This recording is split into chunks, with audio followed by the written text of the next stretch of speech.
News, सच जरूरी है।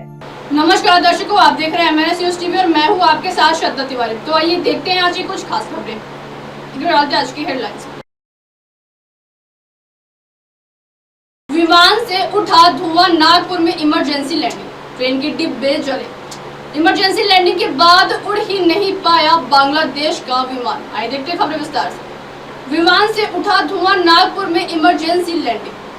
गुरुवार की सुबह बांग्लादेश के चटगांव से दुबई के लिए रवाना हुई विमान के एक इंजन में खराबी और लैंडिंग गियर के पास से धुआं उठने के बाद फ्लाइट की नागपुर के डॉक्टर बाबा साहेब अम्बेडकर अंतर्राष्ट्रीय विमानतल पर इमरजेंसी लैंडिंग कराई गई। विमान में 170 यात्री सवार थे।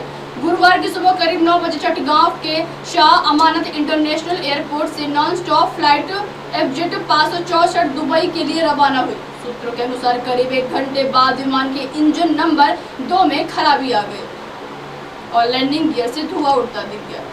इस बीच विमान नागपुर के करीब ही था। चालक दल ने नागपुर एयरपोर्ट के एयर ट्रैफिक कंट्रोल से इमरजेंसी लैंडिंग के लिए अनुमति मांगी और विमान को यहां सुबह 10:30 बजे उतारा गया। विमान की जल्दी दुरुस्ती के आसार नहीं होने पर बांग्लादेश से दोपहर।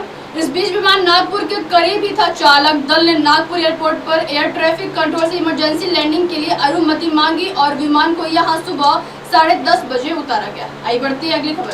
ट्रेन के डिब्बे जले। तेलंगाना से सिकंदराबाद शहर में गुरुवार को यार्ड में खड़े ट्रेन की 2 कोच में आग लग गई। इसी कोच और पेंट्री में लगी आग के कारण दोनों डिब्बे पूरी तरह क्षतिग्रस्त हो गए। अच्छी बात यह रही कि दोनों कोच किसी ट्रेन से जुड़े नहीं थे, वरना प्राणहानि हो सकती थी। आई बढ़ती अगली खबर।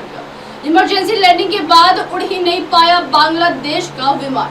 यूएस बांग्ला एयरलाइंस की फ्लाइट FZ 564 में आई खराबी के बाद नागपुर एयरपोर्ट पर गुरुवार की सुबह 10:30 बजे विमान को इमरजेंसी लैंडिंग कराई गई। करीब 5-6 घंटे की मशक्कत के बावजूद विमान की खराबी को दुरुस्त नहीं किया जा सका और ये विमान उड़ ही नहीं पाया।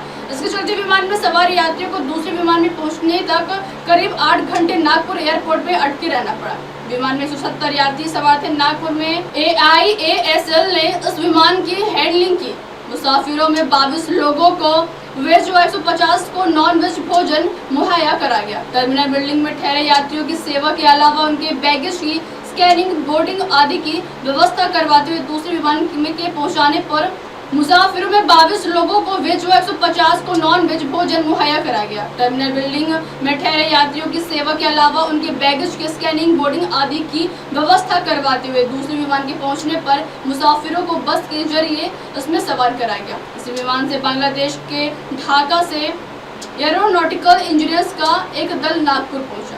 अब आप हमारे न्यूज चैनल को आपके मोबाइल पर भी देख सकते हैं। मोबाइल पर देखने के लिए प्ले स्टोर से MNS news TV app download करें। इंस्टा, हाइट जैसे कई सोशल मीडिया प्लेटफॉर्म पर हमारा चैनल उपलब्ध है। आप इस यूट्यूब पर भी देख सकते हैं, आप इसे लाइव भी देख सकते हैं www.mnsnewstv.com। अब वक्त चला दर्शकों ब्रेक का। ब्रेक से लौटने के बाद देखिएगा देश और दुनिया की तमाम बड़ी खबरें। बने रहिए MNS न्यूज टीवी पर। नमस्कार।